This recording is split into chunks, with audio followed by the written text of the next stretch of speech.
साथ विपिन शर्मा जी भी जुड़े हुए हैं। विपिन शर्मा जी, उत्तर प्रदेश में देखने को मिल रहा है बाबा बुलडोजर के नाम से जिस तरीके से योगी आदित्यनाथ को एक तरीके से संबोधित किया गया था और एक तंज कसा गया था, अब बीजेपी ने उसको एक मिशन के रूप में ले लिया, जो कि जगह जगह पर देखने को मिल रहा है।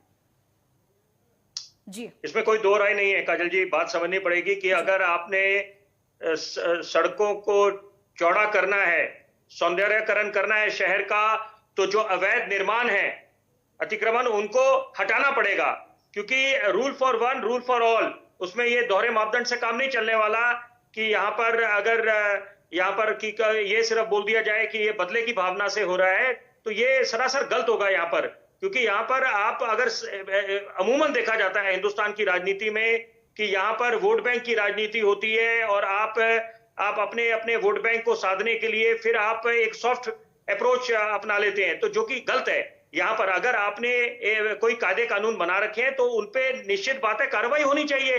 और ये कार्रवाई अगर होती है कि जो भी भूमाफिया है या जिन्होंने अवैध निर्माण कर रखा है, तो उनके खिलाफ अगर कार्रवाई हो रही है तो एक बहुत अच्छी मिसाल कायम हो रही है, अच्छी नजीर पेश हो रही है, जिसका निश्चित बात है प्रेरणा लेकर बाकी राज्यों में भी ये मॉडल इंप्लीमेंट होना चाहिए। जब हम दिल्ली के विकास मॉडल की बात करते हैं, उसका उदाहरण देते हैं, तो उसी तरह से हम गुजरात मॉडल की पहले बात करते थे जब नरेंद्र मोदी मुख्यमंत्री थे गुजरात के।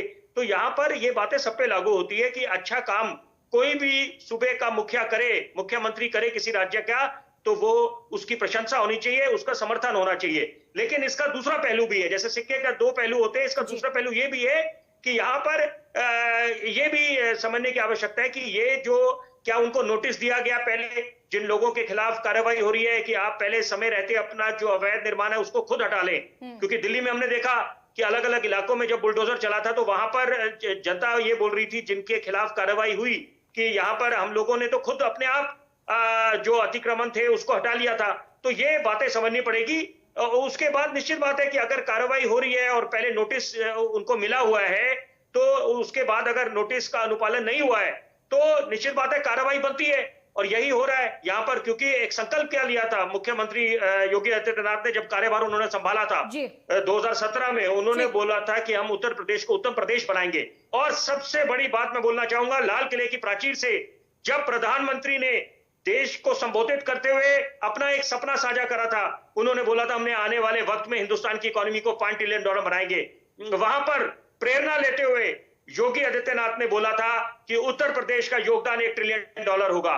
तो यहाँ पर निश्चित बात है डे वन से बिल्कुल उन्होंने अपने मंसूबे बिल्कुल साफ कर दिए हैं कि यहाँ एक रिपोर्ट कार्ड भी दिखाते हैं वो लोग, 100 दिन का रिपोर्ट कार्ड था।